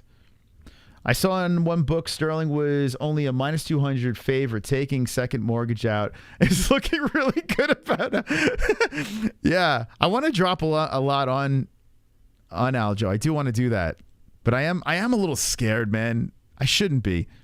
I'm hoping the line gets a little closer. Let's see. My bookie's got it. What? I mean, plus 202. It's like, yeah, plus 200. I tell you what, if it drops under 200, I'm probably going to put 100 on Aljo. Anyway. So Magny's filling in for Gary. Dude, Gary has been someone that I was just not into. And now, yo, this guy just signed with Better, which is interesting. Think about this. Ian Gary, let's go to his Instagram. He is doing everything right. He's doing everything right now. He is winning fights. That's very important. He just signed with Jake Paul's company, Better, right? Which is interesting because he's Conor McGregor's boy, right? From Ireland. We're not here to take part. We're here to take over. But here is Ian Gary saying, well, I'm going to sign with Jake Paul's company. And good for him. Kid's probably going to get paid a lot of money to do this. This kid, he smokes Magny, which is probably going to happen. This kid is the truth. He is the future, like his nickname. This kid is a fucking problem. He was so impressive in his last fight against Rodriguez, and I feel like he should easily beat Magny. Magny's just, Magny's got some interesting records, and he's probably his toughest opponent if you think about it. Coming in on short notice to take Magny, tough guy, right? But Ian Gary should get the job done, and if he does, fucking hell, Boston is going to explode. All those white people in the stands are going to go nuts. All those fucking Larry Bird lovers are going to go crazy. I went to a Boston Bruins versus New York Rangers game. The fans were the nicest people in the world. This is a bunch of years back. And I was screaming. I got so drunk and I was screaming, pass it to Larry Bird. Like a fucking stupid New Yorker. Pass it to Larry Bird. They laughed. Like in New York, they would probably fucking kick me out. But in Boston, they were just cool with it. They just went with it. Good people. They're good people in Boston. I like Boston people, man. They're all right. But anyway, Ian Gary's going to be fucking... The roof's going to blow off when he comes out. Cody Garbran's not on the card anymore, right? What the hell happened with that? He was supposed to fight that kid from Arizona, too. Did that kid get another fight? Oh, he did. Oh, he got Blackshear? What? What? No fucking way. When did this happen? Bro, the dude that just got the twister 2 days ago. Stop. Are you fucking kidding me? Dude, this is a way better fight. Holy shit. Yo, Batista's a fucking beast. He comes out of the lab too. Oh my God. Holy fuck. Dude, that is nuts. That is nuts. How you say Boston? You got Boston? Is that how you say it? Great. Dude, that's crazy. Dude just came off a twister win, and now he's going to fight Batista. And this dude is just, he's so fucking good. Guido Canetti submission. Benito Lopez submission. Brian Kelleher submission. Dude, this fight is fire. Shit. I had no idea this was happening.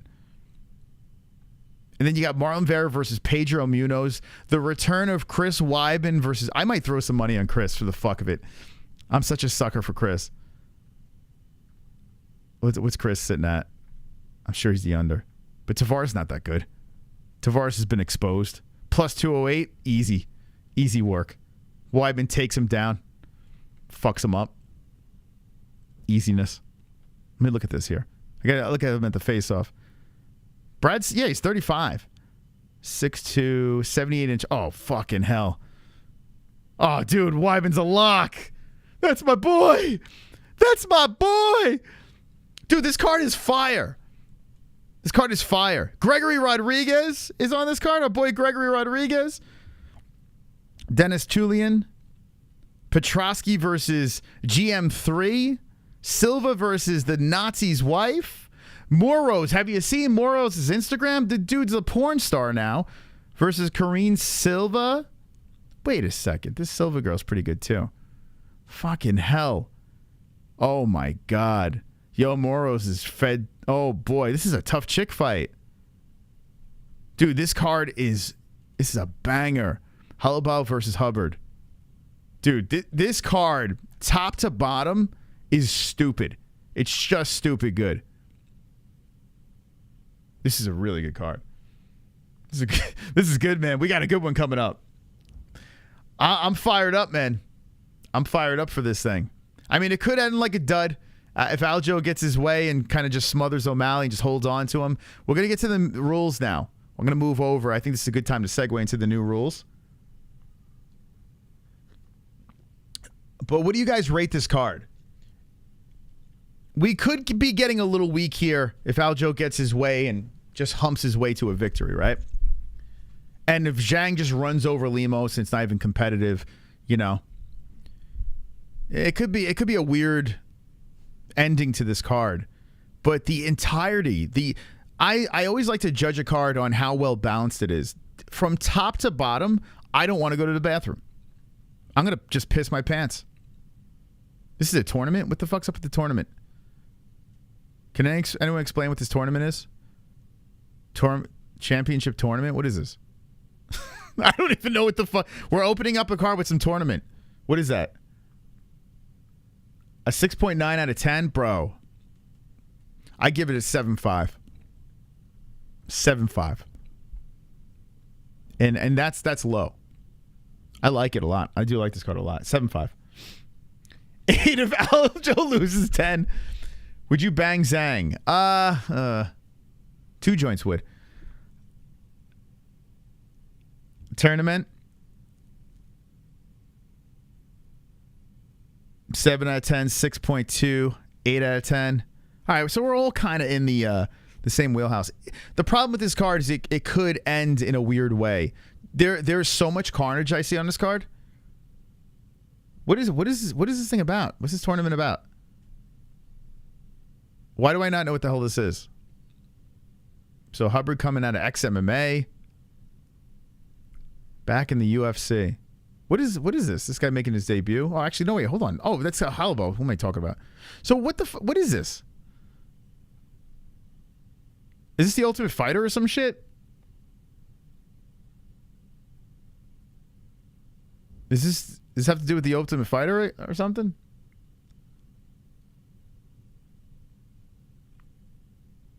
Weidman is toast? Bro, I'm betting on him. I got to see the face-off first. But is Gregory Rodriguez an underdog? Oh, man, he's a pretty big favorite. Damn. I hope Gregory bounces back. RoboCop's the best. I don't know. I have no idea. What the fuck am I saying? If it has to do with the Ultimate Fighter, how am I supposed to fucking know? I stopped watching it. No one in the chat knows. So what are you talking about, Ray Long? How about you tell me? Is it tough? No one even fucking knows, Ray Long. Explain to us, genius. What the fuck is it? Is it your reality show? Is that what it is? Is it from Desperate Housewives? What is this about? Please enlighten us. What the fuck is it? Is it the Ultimate Fighter? I have no idea. Nor do I care, but no one knows in the chat, bro. He's embarrassed to admit that he knows what it is. The last show is tomorrow night. With the Ultimate Fighters, is the finale's tomorrow?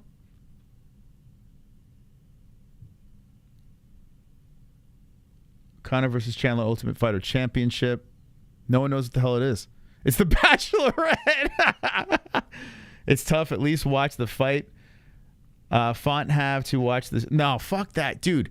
We opened up the fucking. We watched what, the first 5 episodes? I think we went 5 in. Dude, it was the worst. It's unwatchable. I'm not watching reality show shit, man. What are we doing here? We're grown men. I'm fucking sitting there watching a soap opera. Tough used to be good, man. Now it's just a mess. It's a mess. So if you want to call me a casual for Tough, then I'll take it. I'll take it because I couldn't give 2 fucks about Tough. Tough could suck a dick. Contender Series will be live for that tomorrow. All right, so that's some Tough stuff. So is this the winner of Tough, I guess? So the Tough finale winner will be opening up the card. That's cool. I guess. No, my mistake. Tough finale is, I believe, next week. I got to watch it Tuesday. Oh, so it's not the Tough finale. So it's some fucking... who cares? Tough is just sad stories mixed with Conor yelling random shit, pretty much. All right, so I love this card. As the week progresses, I might even go higher with my score. Like, I really like this card a lot. I haven't been this excited about a card in a minute. I'm actually really excited about this thing. So I should be pretty fired up on Saturday. And it's weird that's headlined by a bantamweight fight. You could credit Sean O'Malley for that. Sean is making this very interesting. All right, so that's good. Let's listen to this clown. Now, like I said, I'm not a big fan of this dude, but when I was on Twitter, I saw that there's a new rule, and I'm too lazy to read it to you guys, so I'd rather have this guy mumble it for you. So I'm going to do that now. So go check out the Weasel's video. Where is the Weasel from? Does anyone know where this guy, the Weasel, is from? If anyone is a subscriber of him, the Weasel. Okay.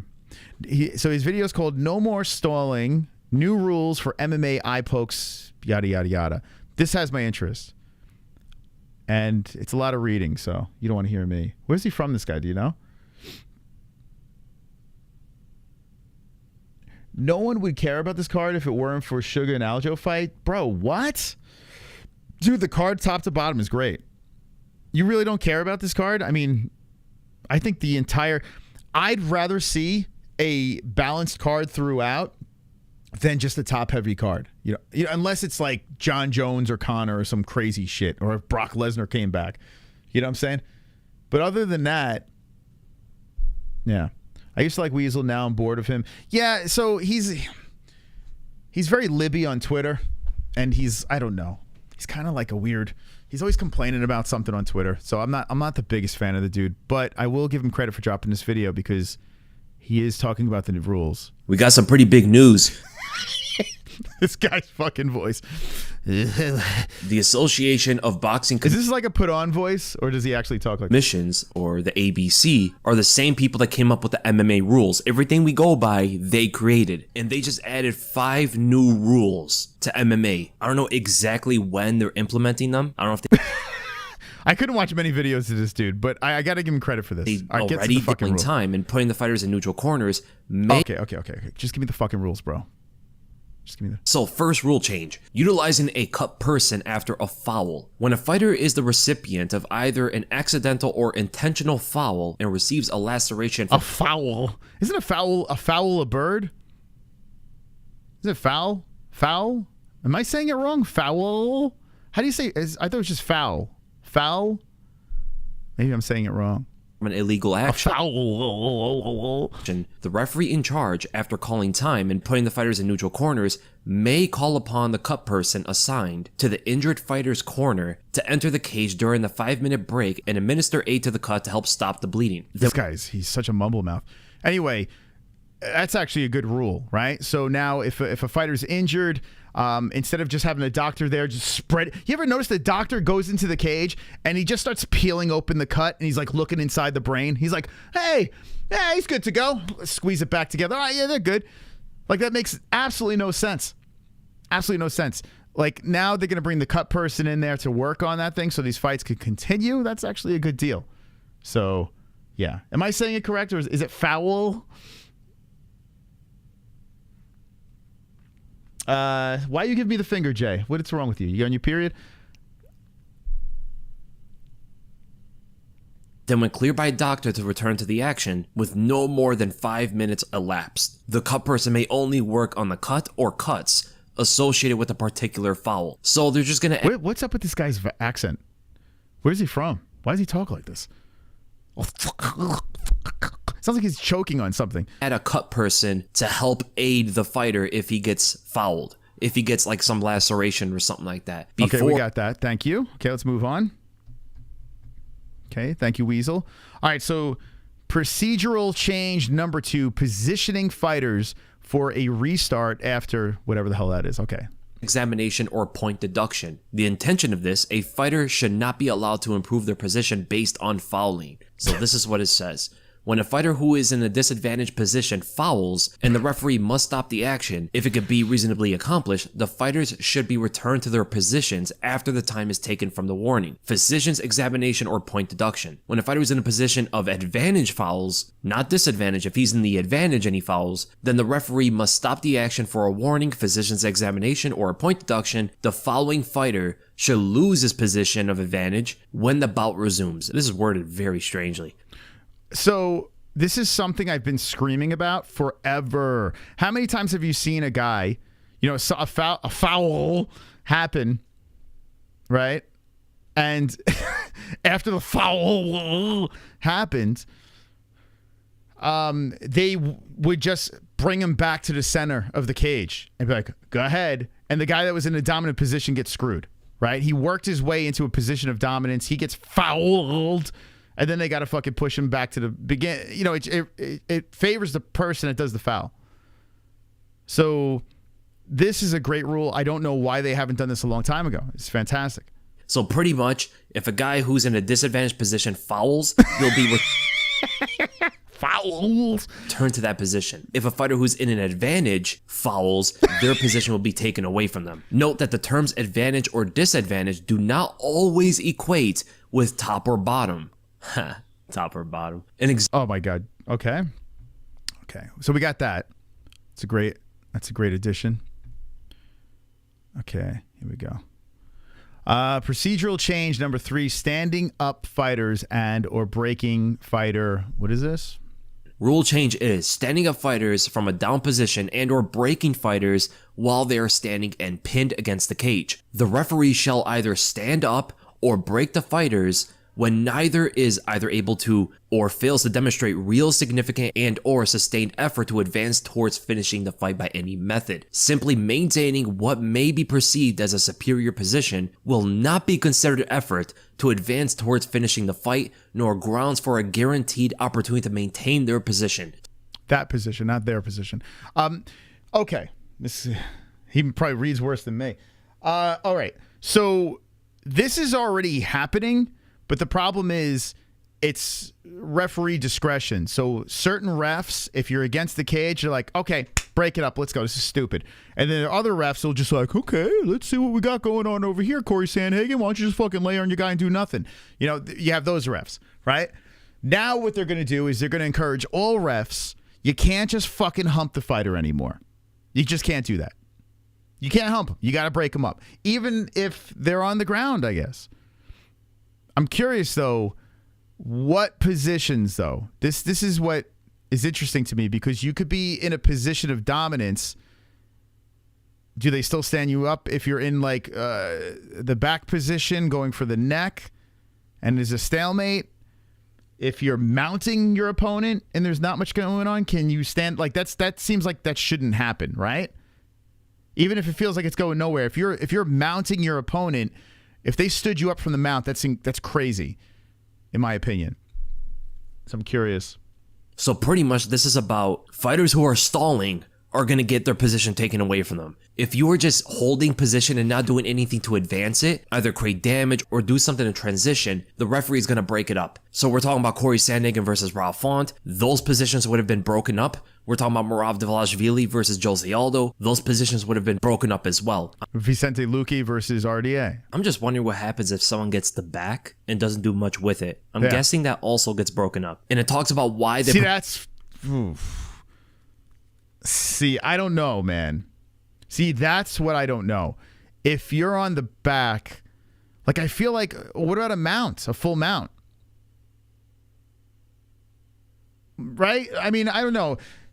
Could you imagine you get the back of somebody, and even if you feel like it's going nowhere, how could you just stand them up from that position? Like, I don't know. What do you guys in the chat think? Do you think they should stand? Because some people, I know some people just hate grappling altogether. But I feel like if you work your way to the backside, you get 2 hooks in, and your opponent can't fucking get away. How do you stand that position up? That seems ridiculous. If you have the back, how could you get stood up? All right. Yeah, what do you guys think? Be honest. Even if you think they should be stood up, let me know. Because some people hate the ground shit. I got to adapt, Moss, change the fight. Shave MMA holes into my pubes. My Manscaped seaweed trimmer. I want to see pics. Shot clock. What, so you could only be on the back for a certain amount of time? Is that what you're saying? Not going to be as many submissions now. Won't have... Yeah, I mean, there are some situations where you just completely tire your opponent out and then you have a chance, right? So, the back, a full mount, even half guard from the top. Like, I could understand if you're inside the guard... I could get how that could be a little bit of a stalemate. But if you're on top half guard, even that position, there are nasty things you can do from that position. I really want to see, like, oh, man, I would love to know exactly what they're looking to do here. I would hate to see someone on the back and then see it be stood up. You know, I would hate that. Wow, you guys are coming in hot with these donations. I appreciate it. Super chat. Thank you, guys. Thank you. Jay Smith. No MOS, I'm high and talking trash. LOL, thought you knew. No, I don't know what the hell you're doing. Thank you. I appreciate that. I don't know what the hell's going on. I have too many things going on in my head. Super chat. Rule change, lay on the ground, your mom gets subbed. So you're saying pull the mom out of the crowd and submit them, or find them at home? Thank you. Super Look at Mark, chat. baby, dropping a 20. New rules amount to Leviticus 18-20. Thou shalt not lay and pray to Pegaman. Allah leva Lord good, Lamb of good. Om. Thank you. Wow, what a donation. Thank you. Thank you, guys. Wow. I appreciate your support. Truly, truly. That was very nice. Okay, so if you're just jumping in, we spoke about the Conor McGregor situation. We spoke about UFC 292, what I think top to bottom with that card. Now we have transitioned into the new rules, and this is courtesy of the Weasel. Go subscribe to the Weasel. He just dropped this video over here. 82,000 views on it, so people are eating it up. But like I said, I'm not the biggest Weasel fan, but this video is a good drop by him. So yeah, this one it excites me and concerns me. You know, I'd hate to see a fighter in a dominant position get stood up. I'd hate to see that. But I do like the fact, it's like in baseball, there's a pitcher's clock, right? They're trying to get more offense in the sport. Every sport does it. You know, they just try, they want to speed it up, they want to get more offense, they want to make it more exciting for the audience. I get that. I just hope that they don't, you know, handcuff grapplers. That's my only concern. Wonderful. Hooks in, don't stand them up. Fair. It's fair. Love these new rules, Moss. Look, if you're a takedown artist, take someone down but his defense and movement prevents you from doing GNP or advancing to a more dominant position after takedown. The bottom guy should be rewarded for using defense skill. Yeah, so there's a couple of things. I think, now we're talking about scoring too, I think if you check a kick, that should be a point in your favor. Like, I feel like anytime a kick comes in, a kick comes in, a fighter turns their shin into it and fucking checks it, that hurts the fuck out of their opponent. I've spoken to many UFC fighters about this. They agree. a check of a kick is brutal on the person that is on the wrong side of that. So I honestly believe, like, with scoring, they should look at check kicks and be like, well, that's like a strike in their favor. You know, that's an effective strike. Even on the ground, if you're very busy from the bottom and you're carving up your opponent on top with elbows, yeah, I think they should reward that a little bit more than they usually do. You know, they should. If you're being held down, but you're fucking vicious on the mat, from off the mat, old school Ferguson or whatever, you know, that should be rewarded for sure. So who knows? Maybe they will. See, that's scoring stuff though. That's a little different than what this is. But I'm hoping like the sport evolves in that direction. I am concerned though, like with these rules, if you think about it, give me fighters that would not benefit from this. The first person I think of is Usman.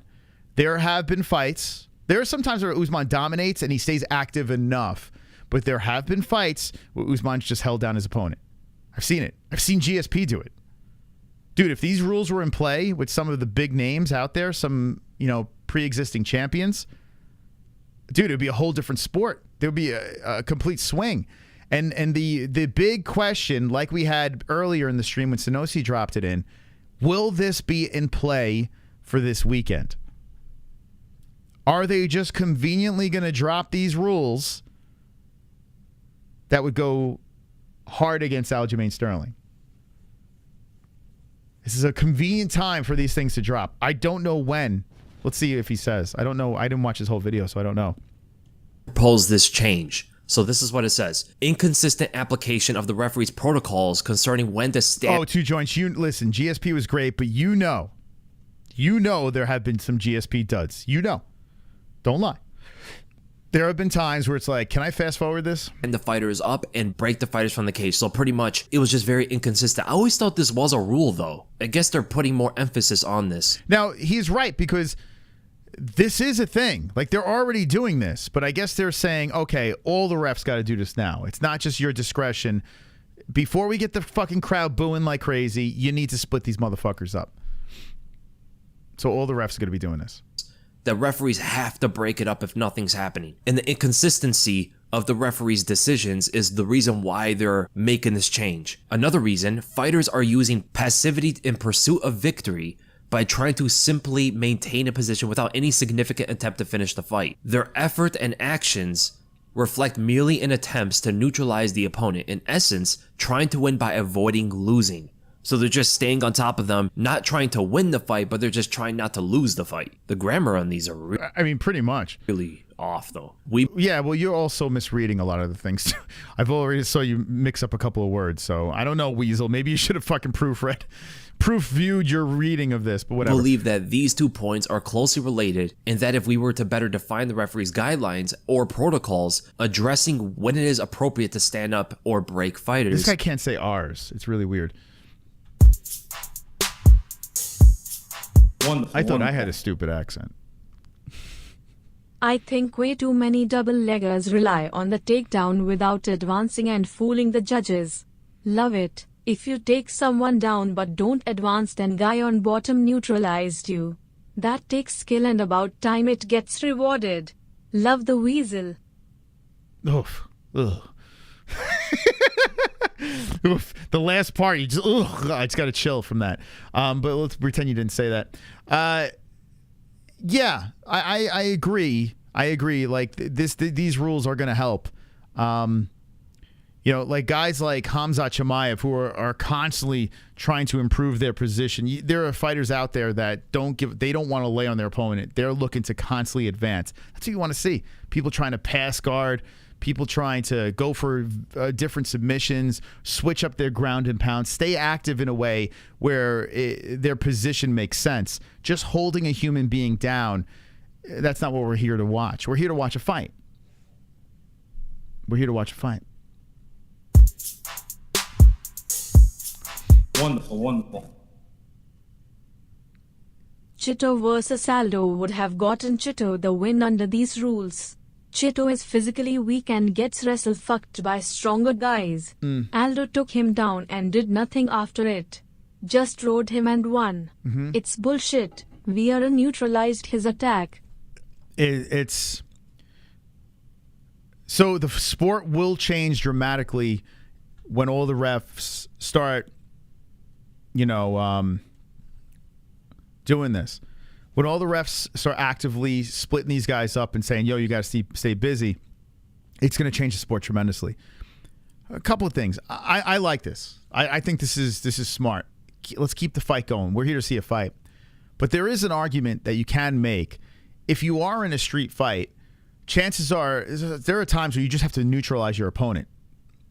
There are those times. If you're fighting someone that has a skill set, say if that like you can grapple, but they are extremely good strikers, you're going to hold them down as long as you possibly can to just restrain them until the police come.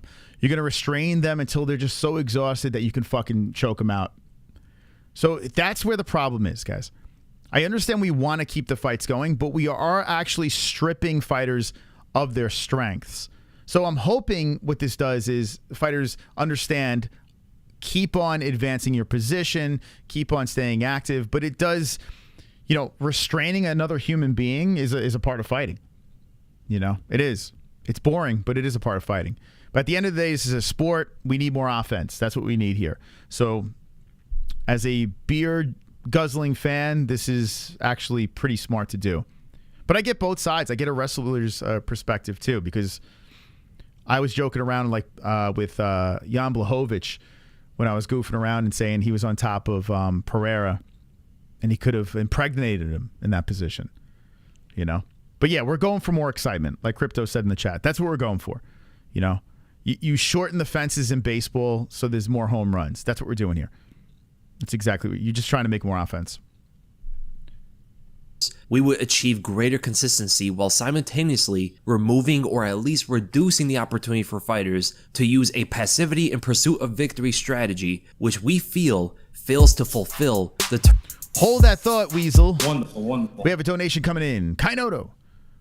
How many fights have we watched where MMA fans, seasoned fans, start to yell stand them up when a guy just lays on top of someone for 3 minutes? This is also good for the sport action. This isn't BJJ or wrestling, it's MMA. They have to keep advancing. Yes. Well, yeah, to piggyback off the point I made before. Hold on a second. Wonderful. Got a follow up here. Kainoto, thank you. You're right, Moss. That's why the refs will need to become better at making sure to allow enough time for a wrestler to use his strength, but not too much time to where the guy just lays and prays.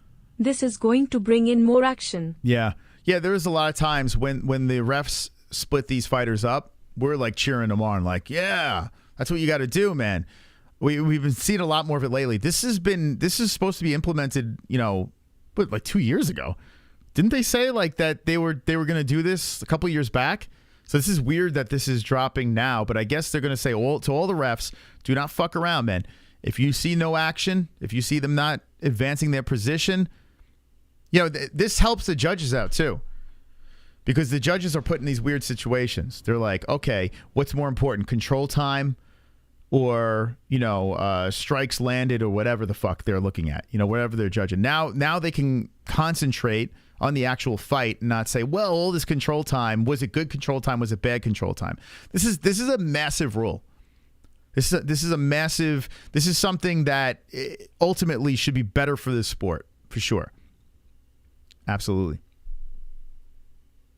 Terms of their agreement with the promoter and their obligation to the fans who pay to watch the competition, pretty much showing that the fighters do owe the fans and even the promotion something when they go out there and compete. They can't just sit on top of somebody and win by just holding position. Now it's not just the guy on bottom who's at fault, it's also the guy on top with this rule change. Okay, is there any other rules? To try and recover. What's this? I didn't see this part. Proposed. Fourth rule.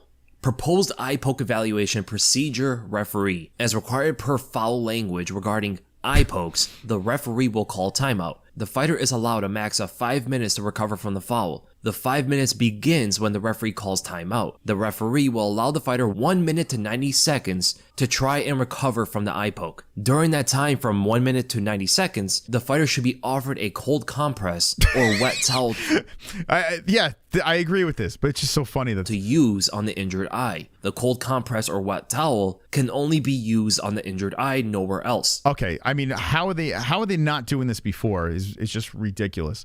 So this is silly that it's crazy that they're just doing this now. So it's not too much of a change. Okay, yeah, okay, that's great.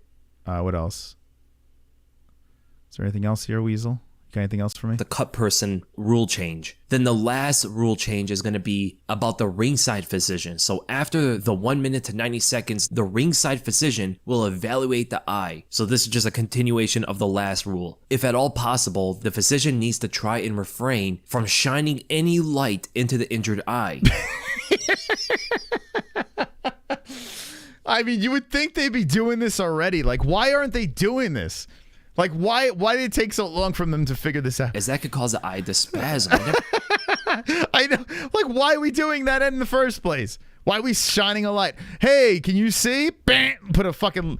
Like, what kind of nonsense? Never even thought about Yeah, spit in their eye.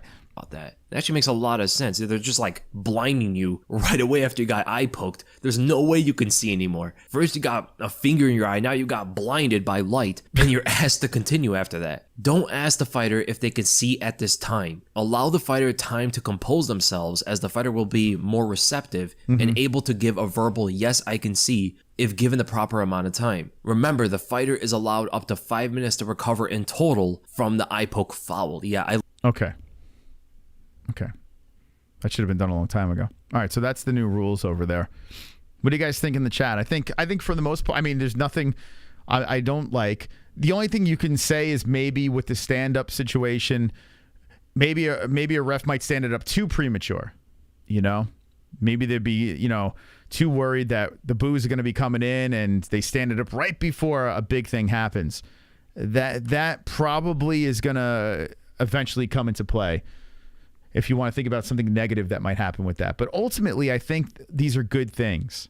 I don't think it really hurts the sport. So let me know in the chat what you guys think of the new rules that the Weasel dropped for us. Spitting blood in the eye, Chandler style. Fight the Aljo and the Sugar. If the Sugar don't win, the UFC will jump in. Where's the Kielbasa King? Where's the Sausage? I think Sausage is in the chat. I don't know. I saw him earlier.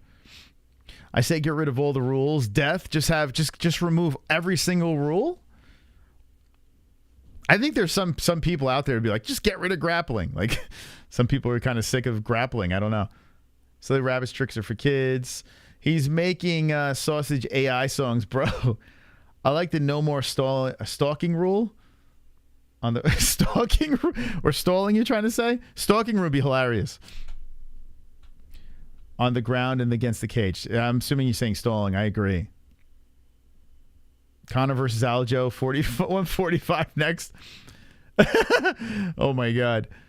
Give me action or give me death. They got to go death. Decent new rules makes for exciting fights. Some guys dig in style and need change. I'm curious if these rules are going to be in play for this weekend. I'm curious. Dude, that would be awfully weird timing for that to happen. That'd be very strange. Well, anyway, listen, guys and gals in the chat, I had a blast chatting with you. The first part of the stream, we spoke about Conor and Chandler. And by the way, boys and girls, it's a lock. Conor McGregor is fighting Chandler in December before the year's up. Thank you. So if you want to hear more about that, run back the stream and let me know your thoughts in the comments section. I do believe that Aljamain Sterling will beat Sean O'Malley. I'm 95% positive on this one. Although, of course, I have to take in all the information before I lock in my bet and my official prediction on Friday. So, yeah. But I'm pretty solid with that. Although the card itself is a lot of fun. UFC Boston. If you're anyone going to be at the event in Boston, because that's going to be a good time. That's going to be a lot of fun. That crowd's going to be rocking. They have decent fights on there. I don't know how they didn't put our boy on that card. But, you know, we know some Massachusetts people that should be on that card. Unfortunately, they're not on there. So that's a bummer. If there's no shenanigans, Chandler is going to murder Conor. Yeah, well, listen. These rules are coming in at a very interesting time. If Chandler just fucking tries to take Conor down, we spoke about this in the beginning of the stream. I'll touch on it real quick, and then we'll get out of here. But Chandler knows how to beat him. It's very simple. Chandler knows how to get in there. If Chandler were to follow this formula, he would have beat Poirier. I'm telling you right now. Just watch that first round again. If Chandler just stuck to the game plan and fucking grinded against the fence, just made it an ugly, fugly fight, try to constantly drag him down to the ground, use that little bulldog body of his, and just aggressively just fucking tug at those legs and just constantly go at Poirier, he could have broke Poirier and could have beat him. He could have beat him. But Chandler's the type of guy that this is Sparta, man. This guy tries to go in there and he just tries to put on a show, tries to, you know, kick ass. And I seeing him locked in a cage with Conor, I don't think he's going to go for the grappling game plan. I think he's going to go there, balls to the wall, try to put on a show. Because you have one opportunity, right? You got Conor McGregor, you got the red penny night, you're finally in the cage with this dude. What are you going to do? Lay on him? Nah, these two are going to scrap it. If that's the case, well, we have a very interesting matchup. But if Chandler follows the game plan, dude, he should be a lock. He should. He really should be a lock, but that's probably not going to be the case. All right, guys. Thank you for stopping by. I truly appreciate each and every one of yours company. We'll be live tomorrow for the Contender Series. We'll be live on Wednesday for just another show. We're going to dive into this card some more, and whatever the news is that night we'll talk about. Thursday is the press conference. I'm probably going to be live for the press conference. And Friday is Fook Off Friday. And remember, become a member. Very important. Hit that join button. Become a member. It's only $3 a month.